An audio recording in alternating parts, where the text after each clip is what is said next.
नमस्कार, sports can में आप सभी का बहुत बहुत स्वागत है। मैं हूं आनंद श्रीवास्तव। देश और दुनिया की तमाम खेल खबरों पर चर्चा के लिए आज हमारे साथ हैं खेल विशेषज्ञ रणवीर सिंह जी। रणवीर जी, स्पोर्ट्स कैन के आज के अंक में आपका बहुत बहुत स्वागत है। आनंद, आपको और स्पोर्ट्स कैन सुनने वाले सभी लिसनर्स को मेरा भी नमस्कार। तो चलिए शुरुआत करते हैं स्पोर्ट्स कैन की स्पोर्ट्स हेडलाइंस के साथ। टोक्यो ओलंपिक में महिला हॉकी टीम क्वार्टर फाइनल में, डिस्कस थ्रो में कमलप्रीत कौर ने फाइनल में बनाई जगह। बैडमिंटन के महिला सिंगल सेमीफाइनल में पीवी सिंधु को मिली मात। और स्पोर्ट्स कैन में अब से कुछ देर बाद होगी ओलंपिक क्विज विजेता की घोषणा। सबसे पहले बात करते हैं टोक्यो ओलंपिक में महिला हॉकी टीम की। भारतीय महिला हॉकी टीम ने क्वार्टर फाइनल में जगह बनाकर इतिहास रच दिया है। भारतीय टीम ने पूल ए के अपने अंतिम मैच में दक्षिण अफ्रीका को 4-3 से हराया। भारत की ओर से वंदना कटारिया ने हैट्रिक लगाते हुए 3 गोल किए। ये ओलंपिक में किसी भी भारतीय महिला खिलाड़ी की पहली हैट्रिक है। इससे पहले कि इस मैच पर और भारतीय महिला हॉकी टीम पर रणवीर सिंह से जाने, हमने बात की 1964 के टोक्यो ओलंपिक में स्वर्ण पदक जीतने वाली भारतीय पुरुष हॉकी टीम के खिलाड़ी हरविंदर सिंह से। बहुत ग्रेट अचीवमेंट है ये, थर्ड ओलंपिक में क्वार्टर फाइनल के लिए क्वालिफाई करना और अपने ग्रुप में 2 मैच जीते ये। और इनका जो क्वार्टर फाइनल मैच है वो ऑस्ट्रेलिया के साथ होगा। मैच काफी अच्छा होगा क्योंकि ऑस्ट्रेलिया अपने ग्रुप में सारे मैच जीत के टॉप पे आई है। पर्टिकुलर डे पे आप कैसे खेल रहे हैं, कोई भी टीम किसी को अपसेट कर सकती है, तो इन लड़कियों का काफी उत्साह बड़ा होगा और वो ऑल आउट खेलने के लिए जाएंगी। और सबसे बड़ी बात जो आज वंदना कटारिया ने जो हैट्रिक की है, ये ओलंपिक की पहली हैट्रिक है। ये उसके लिए भी बड़ी आउटस्टैंडिंग अचीवमेंट है ये। तो हम चाहेंगे कि ये ऑस्ट्रेलिया के साथ जब खेलें तो अपनी गेम खेलें, डिफेंस को टाइट करके रखें और जो आगे पेनल्टी कॉर्नर या फील्ड गोल के चांसेस मिलते हैं उनको कन्वर्ट जरूर करें, क्योंकि ऑस्ट्रेलिया जैसी टीम के अगेंस्ट हमें बहुत कम चांसेस मिलेंगे। तो जितने भी मिलते हैं उनको जरूर अवेल करना चाहिए। रणवीर जी, ऐतिहासिक प्रदर्शन महिला टीम का दक्षिण अफ्रीका को कांटे की टक्कर में आज हमने मात दी। बिल्कुल करो या मरो वाला मैच था हिंदुस्तान के लिए। और आज जीतने के बाद फिर निगाह लगी हुई थी कि आयरलैंड और ग्रेट ब्रिटेन का जो मैच है उसमें आयरलैंड की टीम हारे या ड्रॉ तक खेले तो भारत क्वार्टर फाइनल में पहुंच पाएगा। और हमें मालूम था कि ग्रेट ब्रिटेन की टीम आयरलैंड के सामने काफी तगड़ी टीम है और वो एक आशानुरूप प्रदर्शन रहा भारत के लिहाज से। और अब क्वार्टर फाइनल में ऑस्ट्रेलिया के साथ 2 अगस्त को भारतीय टीम खेलेगी। कल जो पुरुष हॉकी का क्वार्टर फाइनल होना है वहां हमारा सामना ग्रेट ब्रिटेन से होना है। उस मैच पर हरविंदर सिंह ने अपनी राय व्यक्त की। देखिए, क्वार्टर फाइनल तो नॉकआउट स्टेज है, ऑल आउट जाना पड़ेगा। दोनों टीमें ऑल आउट जाएंगी क्योंकि इसके बाद तो नो एंड नेवर वाला साल है। ऐसी बात नहीं है, अच्छी टीम है ग्रेट ब्रिटेन भी, लेकिन वही बात है कि हमें जो चांसेस मिलेंगे पीसी से और वो फील्ड गोल उनको जरूर कन्वर्ट करना पड़ेगा और ये एक अच्छा मैच हो सकता है ये। रणवीर जी, जिस रंग में भारतीय टीम वापसी की है, खासकर ऑस्ट्रेलिया से करारी हार मिलने के बाद, चाहे वो हरमनप्रीत हो, रुपिंदर पाल सिंह हो, सिमरनजीत सिंह हो, मिडफील्ड में मनप्रीत सिंह हो, क्या देखते हैं आप कल के मैच में किसका पलड़ा भारी रह सकता है? देखिए, मैच तो बहुत शानदार रहेगा और भारतीय टीम जिस तरह का ऑस्ट्रेलिया से हारने के बाद वापसी करते हुए जो खेल दिखाया उन्होंने बाद के मैचेस में, उसी तरह का अगर खेल दिखाती है तो भारतीय टीम कुछ भी कर सकती है। लेकिन अपर एंड मैं कहूंगा कि ग्रेट ब्रिटेन का है भारत के सामने। जी हाँ, बिल्कुल। और इस मैच पर भारतीय खेल प्रेमियों की निगाहें जमी रहेंगी। कल ये मुकाबला होना है और भारतीय हॉकी टीम 4 दशक पुराने अपने स्वर्णिम अतीत को याद कर इस ओलंपिक में पदक जीतने की कोशिश में लगी है। उधर डिस्कस थ्रो में आज भारत के लिए अच्छी खबर आई। कमलप्रीत कौर ने डिस्कस थ्रो के फाइनल में जगह बना ली है। अपने पहले ओलंपिक में हिस्सा ले रही कमलप्रीत ने शानदार प्रदर्शन करते हुए 64 मीटर चक्का फेंककर फाइनल में जगह बनाई है। वहीं सीमा पुनिया ने 60.57 मीटर चक्का फेंका और वो 6ठे स्थान पर रहीं। रणवीर जी, कमलप्रीत कौर का शानदार प्रदर्शन फाइनल में कितनी संभावना देख रहे हैं? जिस तरह का वो प्रदर्शन कर रही है पिछले 4-5 महीने से वो बहुत ही लाजवाब है। मार्च में उन्होंने 64 मीटर के करीब फेंका था। उसके बाद उन्होंने अभी लास्ट मंथ जो परमिट मीट हुई है पटियाला में उसमें उनका प्रदर्शन बहुत अच्छा रहा था, 66 पॉइंट कुछ था। तो अगर उस लिहाज से इस तरह का प्रदर्शन अगर वो दोहराती हैं तो फिर उनको मेडल रोकने से कोई रोक नहीं सकता है। जी हाँ, बिल्कुल। और कमलप्रीत पर निगाहें बनाई रहेंगी। सीमा पुनिया और फाइनल में पहुंचने के बाद उन्होंने एक उपलब्धि और हासिल कर ली है कि अगले साल होने वाली वर्ल्ड एथलेटिक्स चैंपियनशिप के लिए भी क्वालिफाई कर लिया। कमलप्रीत कौर को पूरे भारत की तरफ से शुभकामनाएं मिल रही हैं। एथलेटिक्स में ओलंपिक में अभी तक हमने कोई पदक नहीं जीता है और देशवासी यही उम्मीद करेंगे कि कमलप्रीत भारत को ओलंपिक में पदक दिलाएं।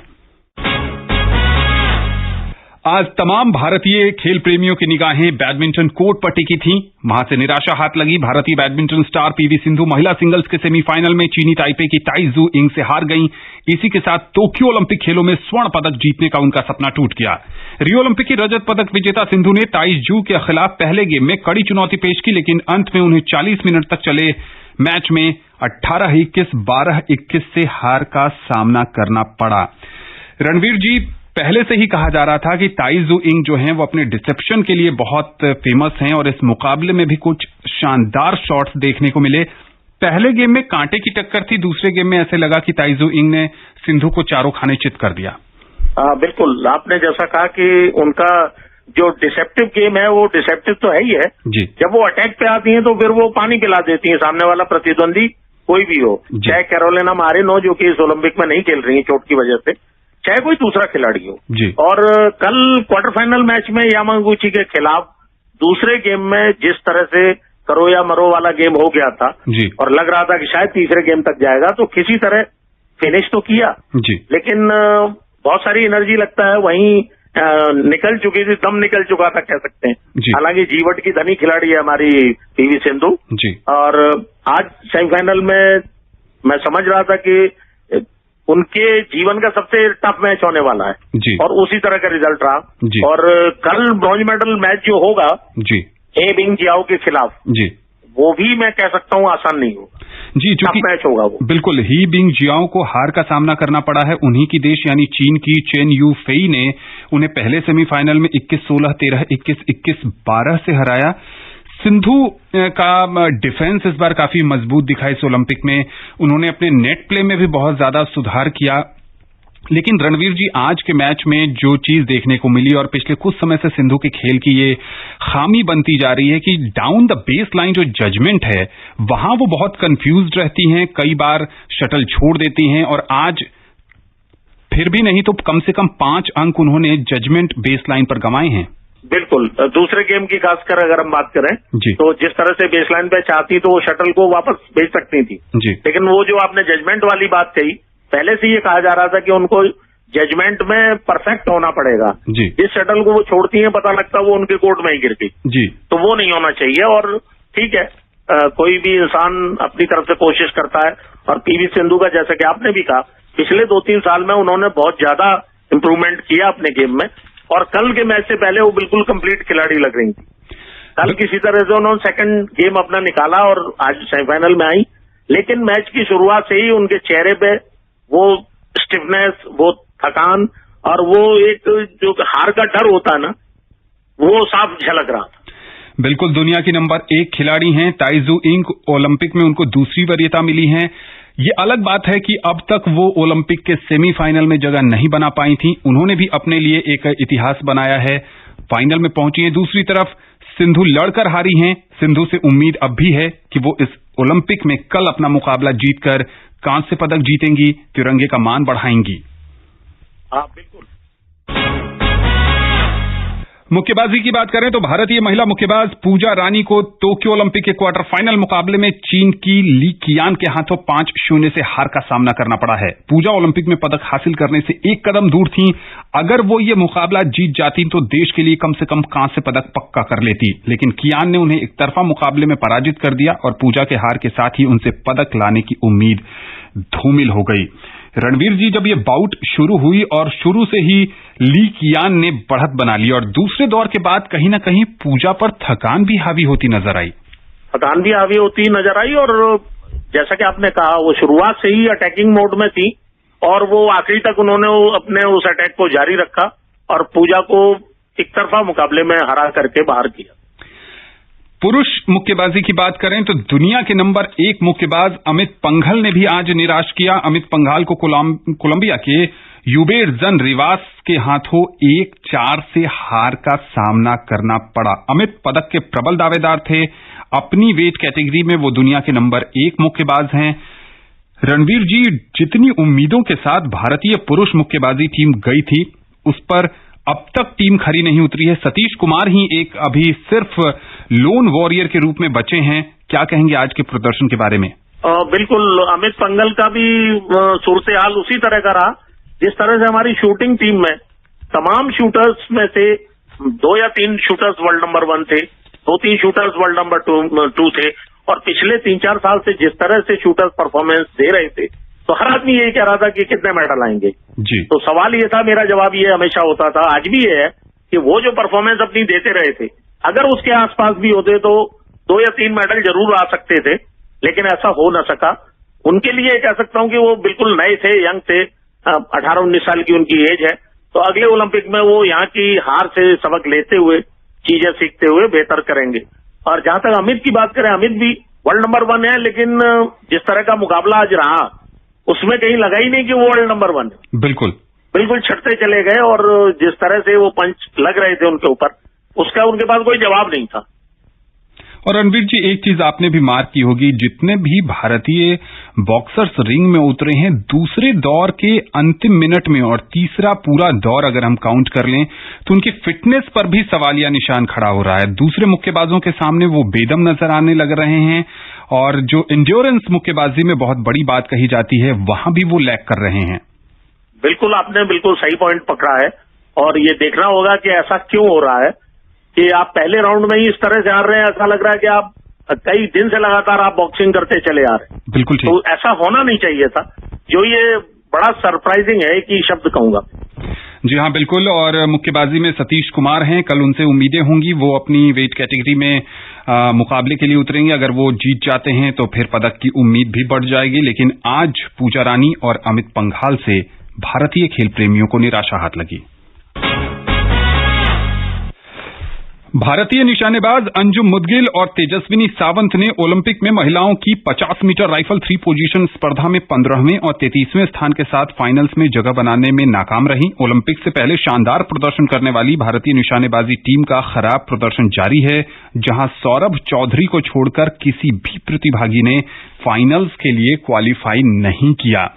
रणवीर जी, इस ओलंपिक के शुरू होने से पहले 4 बार के ओलंपियन और पूर्व नंबर 1 ट्रैप निशानेबाज मानवजीत सिंह संधू से बात हो रही थी। उन्होंने कहा था कि कम से कम 5 पदक तो तय हैं, कहां से आएंगे ये पता नहीं, लेकिन 5 पदक भारत इस बार जरूर निशानेबाजी में जीतेगा। क्या कमी रह गई? आप भारतीय निशानेबाजी को लंबे समय से कवर करते रहे हैं। आनंद, मुझे ऐसा लगता है कि इन शूटर्स से जितनी उम्मीदें थी, जिस तरह का वो प्रदर्शन करते रहे थे जी, तो हर आदमी को लग रहा था कि गोल्ड मेडल आ रहा है, गोल्ड मेडल आ रहा है जी। वहां हम ये भूल रहे थे कि हमारे अलावा वर्ल्ड की जो दूसरी कंट्रीज हैं जी, जो टॉप शूटर्स उनके भी हैं, वो भी उसी तरह की कोशिश कर रहे हैं, प्रैक्टिस चल रही है। हाँ, ये जरूर है कि जितने कॉम्पिटिशन्स हुए थे, और कोई भी कॉम्पिटिशन में कोई भी शूटर या कोई भी एथलीट अपनी तरफ से हारता नहीं है जी। तो हमारे शूटर्स जिस तरह से पिछले 3-4 साल से परफॉर्मेंस दे रहे थे, तो लग रहा था कि मुझे ऐसा लग रहा था कि शायद 3 मेडल हिंदुस्तान के जरूर आएंगे। उसमें सौरभ चौधरी का, मनु भाकर का, और मिक्स टीम इवेंट में सौरभ और मनु का, ये मेडल मैं समझ रहा था पोडियम फिनिश करेंगे जो भी रहे, लेकिन ऐसा हो नहीं सका। और सौरभ चौधरी ने कंपटीशन के पहले ही दिन 10 मीटर में जिस तरह से धमाकेदार अंदाज में क्वालिफाई किया और टॉप पे रहे, उससे क्या हुआ कि फाइनल और वो क्वालिफिकेशन के बीच का जो 1-1.5 घंटे का टाइम था, मुझे ऐसा लगता है तमाम उनको जो शुभकामनाएं मिली, लोगों ने विशेष दी, उससे वो कहीं ना कहीं प्रेशर में आ गए कि अब मेडल लाना ही है, और शायद वो फिर बिखर गए और 7वें नंबर पर है।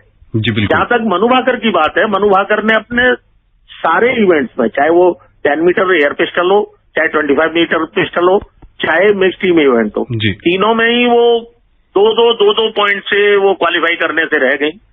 और यंग शूटर है, और हमें बैक करना चाहिए अपने शूटर्स को, क्योंकि कोई भी शूटर ऐसा नहीं था कि जो बहुत अच्छा हो और छोड़ा गया जी। बेस्ट टीम तो वहां गई थी खेलने के लिए जी। अब वो परफॉर्मेंस नहीं हुई, उसका एक बड़ा कारण मैं समझता हूं, एक तो ये शूटर्स नए थे जिनसे उम्मीदें थी मेडल की जी।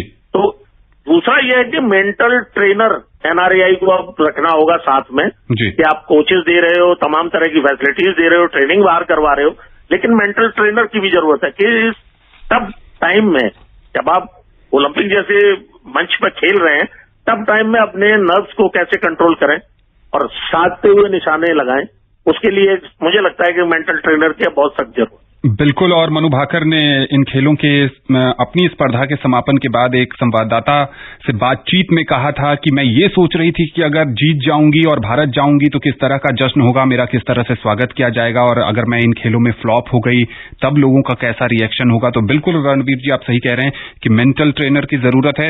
हम अपने श्रोताओं को बता दें कि निशानेबाजी टीम में सिर्फ संजीव राजपूत और ऐश्वर्य प्रताप सिंह तोमर ही पुरुष वर्ग में बाकी रह गए हैं अपनी चुनौती पेश करने के लिए। तीरंदाजी में भी आज भारत को निराशा हाथ लगी। अतानु दास को जापान के ताकाहारू फुरुकावा से प्री क्वार्टर फाइनल में 4-6 से हार का सामना करना पड़ा। इसके साथ ही पुरुष व्यक्तिगत स्पर्धा में भारतीय चुनौती समाप्त हो गई है। की खबरों में हम वापस लौटेंगे, लेकिन इस बीच अब बारी है ओलंपिक क्विज विजेता की घोषणा करने की। स्पोर्ट्स कैन में ओलंपिक क्विज आकाशवाणी समाचार के साथ के आज के सवाल के विजेता के नाम की घोषणा का अब समय आ गया है। कल हमने सवाल पूछा था, किस देश ने सबसे अधिक ओलंपिक की मेजबानी की है? Which country has hosted the most Olympics? और सही जवाब है इंग्लैंड। इसका सही जवाब हमें ईमेल के माध्यम से देश के कोने कोने से ढेर सारे श्रोताओं ने भेजा है, जिन्होंने सबसे पहले जवाब भेजा। और जो बनते हैं आज के विजेता वो हैं शिलंग मेघालय के सोनू प्रियदर्शी। सोनू को स्पोर्ट्स कैन और आकाशवाणी समाचार की पूरी टीम की ओर से ढेर सारी बधाई।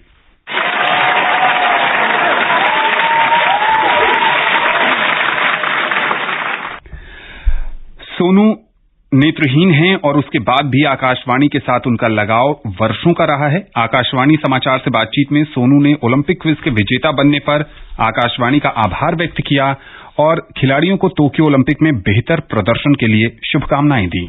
मैं ऑल इंडिया रेडियो बहुत सालों से सुन रहा हूँ। ऑल इंडिया रेडियो के सारे कार्यक्रम शामिल हैं हमारे नियमित के कार्यक्रम के रूप में। उसमें से एक स्पोर्ट्स कैन भी है और मैं अपने तरफ से भारतीय ओलंपिक टीम को बहुत बहुत बधाई भी देना चाहता हूँ और कामना भी करता हूँ कि वो अधिक से अधिक पदक जीत सके। Cheer for India. लौटते हैं टोक्यो ओलंपिक की खबरों पर। महिलाओं की 100 मीटर फर्राटा रेस अब से थोड़ी देर पहले समाप्त हुई है और वहां जमैका का दबदबा देखने को मिला। एलिस टॉम्पसन ने ओलंपिक कीर्तिमान बनाते हुए 10.61 सेकेंड के साथ स्वर्ण पदक अपने नाम किया। दुनिया भर के खेल प्रेमियों की निगाहें लगी थी जमैका की सैली एन फ्रेजर प्राइस पर, जो मां बनने के बाद इस ओलंपिक में अपने बच्चे के साथ आई थी।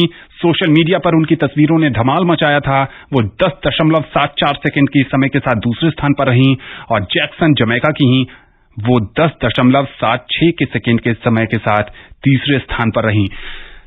रणवीर जी, ऑल आउट जमैका। बिल्कुल, और ऐसा बहुत कम देखने को मिलता है तो ओलंपिक जैसे सबसे बड़े मंच पर तीनों ही खिलाड़ी एक ही कंट्री के खड़े हों और फर्स्ट सेकंड थर्ड पोजीशन ली हो। लेकिन इसमें जिस तरह का हैरान है प्रदर्शन किया है वो लाजवाब है। आपको याद होगा आनंद कि रियो ओलंपिक्स में भी हैरान है 100 मीटर 200 मीटर के गोल्ड और 4x100 मीटर्स रिले में सिल्वर मेडल लिया था टीम ने। तो ये लाजवाब है। लगातार बैक टू बैक 2 ओलंपिक्स में 100 मीटर का खिताब जीतना, fastest women of the earth कहलाना अपने आप में बहुत गौरव की बात है। और ओपन एरा में 1988 में यूएसए की एक बड़ी एथलीट हुआ करती थी फ्लोरेंस ग्रिफिथ जॉयनर, जिनको फ्लोजो के नाम से जानते थे। उनकी खासियत ये थी ट्रैक पे जब वो दौड़ने के लिए आती थी तो उनके लंबे लंबे नेल्स और हर नेल अलग अलग कलर में, और वो जो अंदाज था उनका वो देखते ही बनता था। तो जितना वो फैशन के साथ ट्रैक पर उतरती थी, फैशनेबल अंदाज में फिनिश भी करती थी। और 1988 में ओलंपिक से इतर एक कंपटीशन में उन्होंने 10.49 सेकेंड्स का जो रिकॉर्ड बनाया था वो आज तक बरकरार है।